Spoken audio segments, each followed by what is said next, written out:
Trong bất kỳ trò chơi nào cũng luôn tồn tại hai vai trò cơ bản là chính diện và phản diện. Vì vậy, một tựa game có cốt truyện tiến tính như Pokemon, sự xuất hiện của các nhân vật phản diện là điều không thể thiếu. Họ chính là những người tạo ra thử thách, cản trở và đẩy người chơi vào các tình huống xung đột trong suốt cuộc hành trình chinh phục danh hiệu Champion. Ok, chào mừng mọi người đã đến với kênh Rampapedia. Rất vui khi gặp lại mọi người. Mình là Naito, thực tập sinh nghiên cứu về Pokemon và đây là cộng sự của mình, Rotom. Hôm nay mình xin gửi đến mọi người video điểm mặt những phản diện đã xuất hiện trong suốt 9 thế hệ để xem đâu là phản diện gương mẫu nhất nha. Những thông tin sau đây là sự tổng hợp nên khó tránh thiếu sót. Rất mong sẽ được mọi người góp ý ở phần bình luận bên dưới. Đây cũng là lời mời gọi dành cho hơn 78% những bạn chưa đăng ký kênh. Hãy nhấn đăng ký để không bỏ lỡ những nội dung sắp tới. Không làm mất thêm thời gian nữa. Chúng ta hãy cùng xem video thôi nào.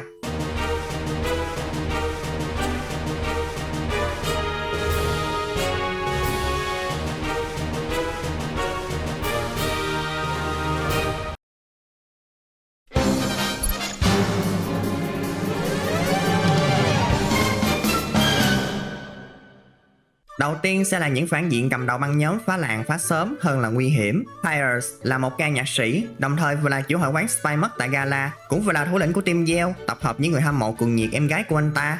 Pyres chuyên sử dụng Pokemon hệ bóng tối, và dù có thường thẳng thắn tiết lộ chiến thuật cho đối thủ biết, anh ta vẫn sở hữu thực lực đáng gờm để giành chiến thắng. Trước đây, Rose từng đề nghị Pyres di dời hội quán đến nơi có Power Spot để có thể sử dụng Dynamax, nhưng anh đã từ chối và quyết định chiến đấu theo phong cách riêng của mình. Việc không sử dụng Dynamax khiến thị trấn ngày càng ít được chú ý và dần dần xuống cấp. Điều này khiến Pyres luôn tự trách vì không thể giúp quê hương phát triển hơn. Sau khi kết thúc Champion Cup, Pyres từ chức chủ hội quán và trao lại vị trí này cho Marnie, mở ra một hướng đi mới cho cả hai anh em và cho Spymark.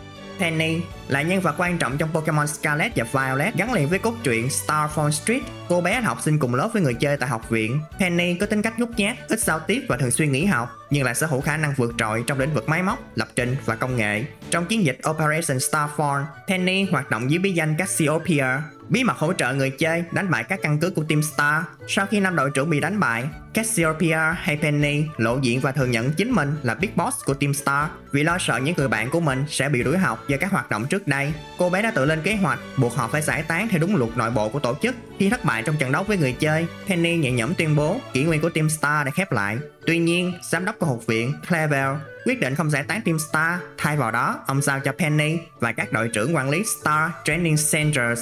Penny cũng thú nhận đã hack vào hệ thống của liên đoàn Pokemon nhằm hỗ trợ cho chiến dịch và chấp nhận làm công việc kỹ thuật tình nguyện để chuộc lỗi.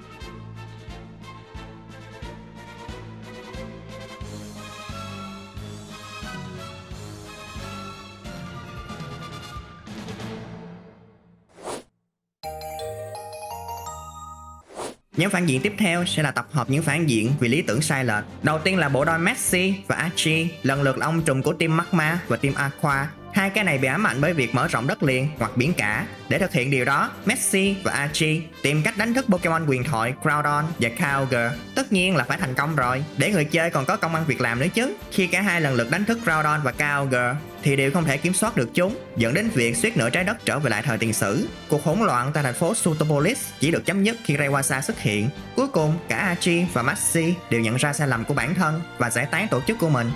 Guzma, thủ lĩnh của Team Skull, từng là huấn luyện viên tài năng nhưng thất bại trong thử thách đảo. Quá chán đời nên anh ta lập nên Team Skull, tập hợp những kẻ lạc lối giống mình và công khai chỉ trích ý tưởng liên đoàn Pokemon của giáo sư Kukui. Sau những biến cố trong Sun Moon hay Ultra Sun, Ultra Moon, tuy có khác nhau đôi chút về tình tiết, thì Guzma từ một kẻ nổi loạn chống lại truyền thống, anh dần nhận ra sức mạnh thật sự không nằm ở việc khiến người khác sợ hãi, mà ở sự thấu hiểu và thay đổi bản thân.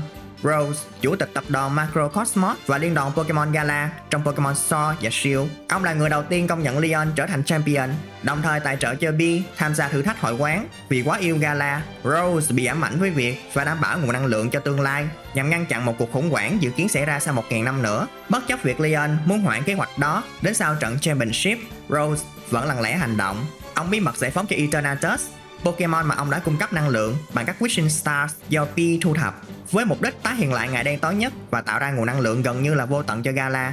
Tuy nhiên, Eternatus nhanh chóng vượt ngoài tầm kiểm soát. Rose buộc phải gián đoạn trận chung kết và nhờ Leon hỗ trợ bắt giữ Eternatus. Dù Leon có thể làm suy yếu nó, nhưng anh vẫn không thể bắt giữ được con Pokemon này. Cuối cùng nhờ vào sự hợp tác của người chơi, Hawk và hai Pokemon huyền thoại Jason cùng Zamazenta, Eternatus đã bị đánh bại và bị bắt giữ. Sau sự kiện đó, Rose tự nộp mình cho chính quyền và không còn xuất hiện nữa. Phản diện ở nhóm này không hẳn là xấu xa mà thuộc tiếp người tự kỷ. Cyrus sinh ra và lớn lên tại thành phố Sunnyside. Từ nhỏ ông đã nổi tiếng là một học sinh xuất sắc.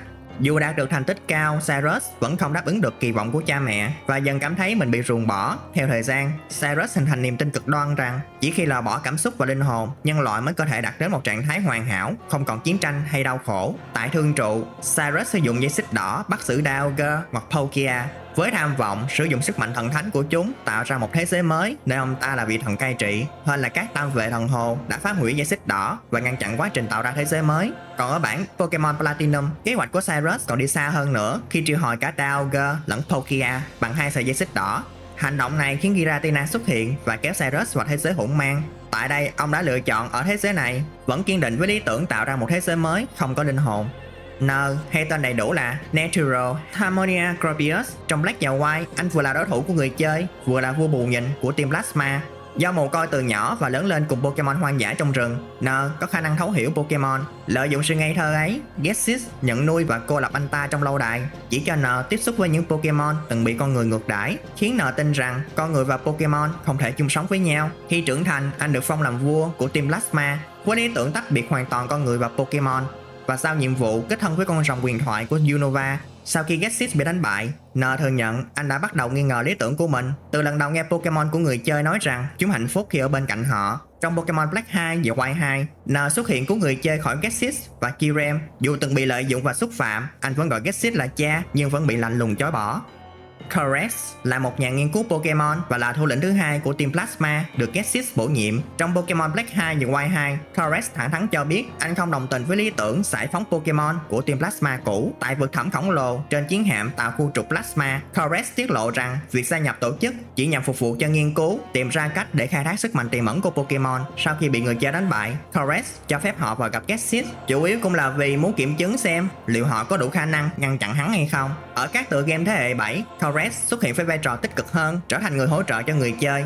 Đặc biệt trong episode RR, anh âm thầm giúp đỡ cho họ trong cuộc đối đầu với team Rainbow Rocket, thể hiện rõ sự thay đổi lập trường so với trước đây.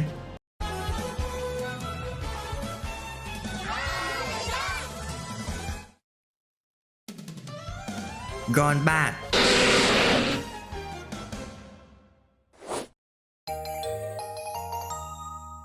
Phản diện trong nhóm này sẽ gồm những kẻ không thể gọi là phản diện, chỉ là họ có cái nhìn lệch lạc mà thôi.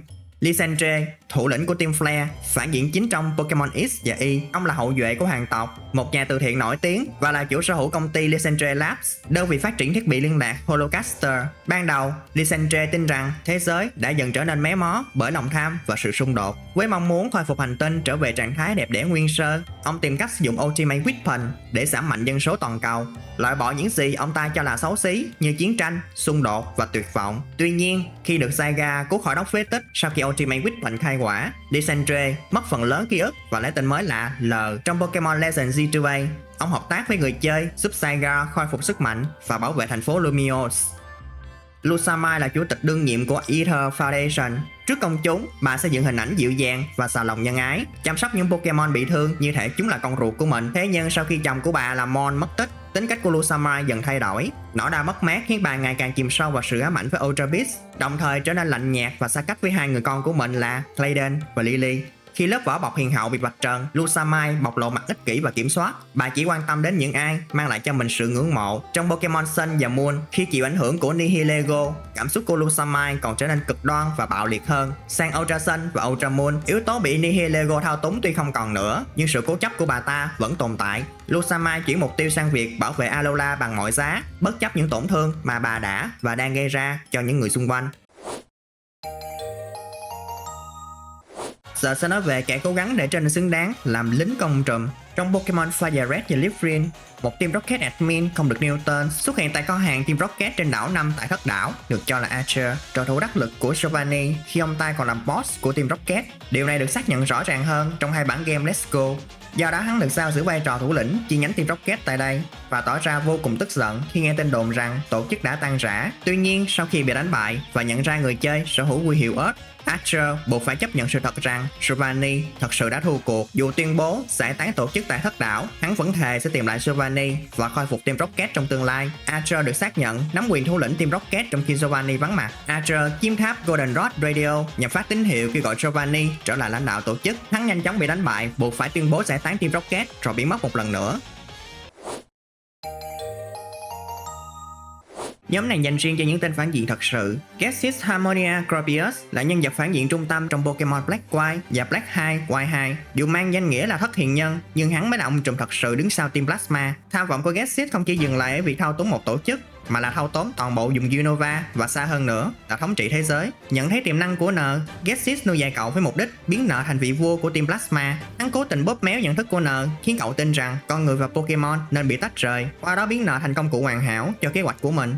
Ban đầu Gessis xuất hiện như một diễn giả đầy sức thuyết phục, kêu gọi mọi người giải phóng Pokemon khỏi con người, cho tới khi bị giận cho một trận, hắn lộ rõ bản mặt thật của mình. Âm mưu thật sự của Gessis là khiến cho mọi người từ bỏ Pokemon để hắn trở thành kẻ duy nhất sở hữu chúng và dễ dàng thống trị Unova. Hắn thừa nhận lợi dụng N như một con rối và gọi anh ta là nỗi thất vọng khi kế hoạch thất bại. 3 năm sau, trong Pokemon Black 2 và White 2, Gessis tiếp tục thao túng một Team Plasma mới trong bóng tối. Lần này, hắn lợi dụng Kyurem và lên kế hoạch đóng băng toàn bộ Unova. Khi N xuất hiện để ngăn cản, Gessis sử dụng nêm cố định gen FZ-ROM hoặc Reshiram trở về dạng đá, sau đó hợp thể chúng với Kyurem trở thành Black Kyurem hoặc White Kyurem. Khi thất bại lần nữa, Gessis hoàn toàn suy sụp tinh thần, hắn từ chối mọi lòng trắc ẩn từ N và được Shadow Triad đưa đi. Về sau, họ tiết lộ rằng Gessis đã đánh mất lý trí, chấm dứt mối đe dọa của hắn đối với Unova. Giovanni, thủ lĩnh tối cao của Team Rocket, đồng thời là chủ hội quán bí ẩn của thị trấn Viridian. Với vai trò là chủ hội quán, Giovanni chuyên sử dụng Pokemon hệ đất, nhưng tham vọng thật sự của ông lại vượt xa những trận đấu tại hội quán. Ông ta muốn thu thập thật nhiều Pokemon hiếm thuộc mọi hệ để phục vụ cho kế hoạch thống trị thế giới. 3 năm sau khi bị Red đánh bại, trong 2 bản game Hot Gold và Soul Silver, thông qua sự kiện đặc biệt với Celebi đã tiết lộ rằng Giovanni đã ẩn náu tại thác nước Tozo và thật sự đã nghe được tín hiệu phát đi từ tháp Golden Rod Radio, nơi tàn dư Team Rocket đang cố gắng kêu gọi ông quay trở lại. Sự kiện này cũng xác nhận Giovanni có một người con trai tóc đỏ tên là Silver, đối thủ của người chơi tại Soto. Trong cuộc trò chuyện cuối cùng giữa hai cha con, Silver chất vấn cha của mình về việc thất bại trước Red, cho thấy mối quan hệ lạnh nhạt và đầy mâu thuẫn giữa họ. Trong Pokemon Ultra Sun và Ultra Moon Episode RR, một phiên bản Giovanni đến từ vũ trụ nơi Team Rocket đã thành công thống trị thế giới, xuất hiện với tư cách thủ lĩnh Team Rainbow Rocket. Ông ta đã chiếm quyền kiểm soát Either Foundation, biến dinh thự của Lusamai thành lâu đài Team Rocket và triệu hồi các thủ lĩnh phản diện từ những thế giới khác về làm thuộc hạ. Mục tiêu của ông là xây dựng đội quân Ultra Beast để chinh phục đa vũ trụ. Dù cuối cùng bị người chơi đánh bại, Giovanni vẫn tuyên bố Team Rainbow Rocket sẽ không bao giờ sụp đổ, để ngỏ cho khả năng tái xuất trong tương lai.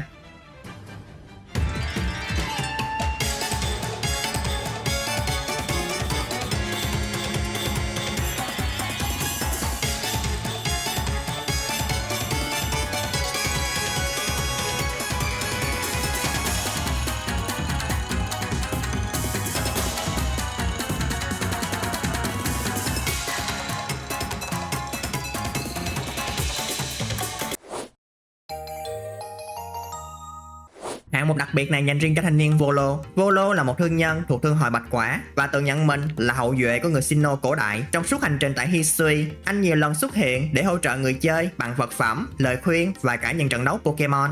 Volo tỏ ra cực kỳ say mê lịch sử, thần thoại và các phiến thạch liên quan tới Arceus. Tuy nhiên, vẻ ngoài thân thiện ấy chỉ là lớp vỏ che giấu cho tham vọng sâu kín. Từ nhỏ khi đối diện với những đau khổ và bất công, Volo luôn tự hỏi vì sao thế giới này tàn nhẫn như vậy. Thay vì chấp nhận thực tại, anh quyết tâm truy tìm chân lý về nguồn gốc của vạn vật. Khi tin chắc Arceus là đấng sáng tạo tối cao, Volo nảy sinh tham vọng để gặp được đấng, khuất phục nó và dùng sức mạnh ấy để hủy diệt rồi tái tạo thế giới mới theo ý mình. Để thực hiện kế hoạch này, Volo tìm đến Giratina, Pokemon từng bị Arceus trục xuất. Hai kẻ chung mục tiêu này đã gây ra thảm họa tại Hisui nhằm buộc Arceus phải lộ diện. Dù trao lại phiến thạch ma quái sau khi bị đánh bại, anh ta vẫn tuyên bố sẽ tiếp tục theo đuổi mục tiêu dù phải mất hàng thập kỷ hay cả thế kỷ. Trong Pokemon Legends C2A, một NPC cho biết bộ trang phục Hisui được chính người mặc hiến tặng cho bảo tàng Lumiose. Đồng thời người này đã nhìn các bản phác thảo của giáo sư Laveton đầy vẻ hoài niệm. Điều đó ngầm gợi ý rằng Volo có thể vẫn còn đang sống và tiếp tục theo đuổi tham vọng dù đã trải qua nhiều thế kỷ. Và đó là bảng xếp hạng những phản diện đã xuất hiện trong suốt 9 thế hệ game mà mình muốn gửi đến mọi người. Hy vọng là sẽ giúp mọi người có thêm những thông tin thú vị về những nhân vật không thể thiếu này. Nếu mọi người thấy video hữu ích thì cho mình xin một lượt like, share và đăng ký nha. Cảm ơn mọi người đã xem hết video. Và giờ thì hẹn gặp lại lần sau. Bye.